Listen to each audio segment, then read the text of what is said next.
ኮምፒውተር በአንድ ሰከንድ በሚያደርገው ስሌት ከሚሊዮን እጥፍ በላይ ፍጥነት ያለው ኮምፒውተር ቢኖርስ? ይህ ሳይንሳዊ ልቦለድ አይደለም። ይህንን የሚያስችል ኳንተም ኮምፒውቲንግ ነው። በዛሬው ቪዲዮ ውስጥ ኳንተም ኮምፒውቲንግ ምን እንደሆነ፣ እንዴት እንደሚሰራ እና ለወደፊቱ ምን አይነት ለውጥ እንደሚያመጣ በቀላል አማርኛ እንማራለን። ኳንተም ኮምፒውቲንግ ምንድን ነው? ኳንተም ኮምፒውቲንግ በኳንተም ፊዚክስ መርሆች ላይ የተመሰረተ አዲስ የኮምፒውተር ቴክኖሎጂ ነው። ዛሬ የምንጠቀማቸው ኮምፒውተሮች መረጃን በቢትስ በሚባሉ ክፍሎች ያስቀምጣሉ። ቢት ሁለት እሴቶች ብቻ አሉት፣ እነሱም 0 እና 1።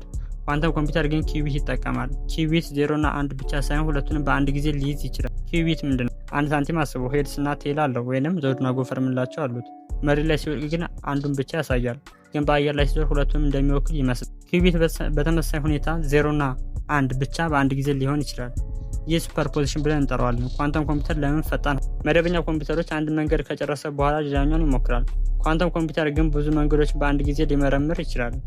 ስለዚህ አንዳንድ ችግሮችን በፈጣን መንገድ ሊፈታ ይችላል። የት ይጠቅማል? ኳንተም ኮምፒውቲንግ በብዙ ዘርፎች ይጠቅማል።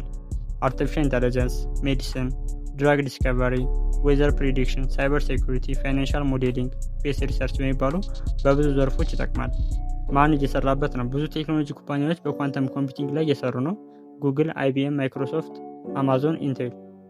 በአጠቃላይ ኳንተም ኮምፒውቲንግ የወደፊቱን የቴክኖሎጂ ዓለም ሊቀየር የሚችል አዲስ ቴክኖሎጂ ነው። ምናልባት ዛሬ እንደ መደበኛ ኮምፒውተር በቤት አይገኝም፣ ነገር ግን በምርምር በሕክምናና በኤአይ እና በሳይንስ መስኮች ትልቅ ለውጥ ሊያመጣ ይችላል። ቪዲዮን ከወደዳችሁት ላይክ፣ ሰብስክራይብ፣ ሼር ማድረጋችሁን እንዳትረሱ።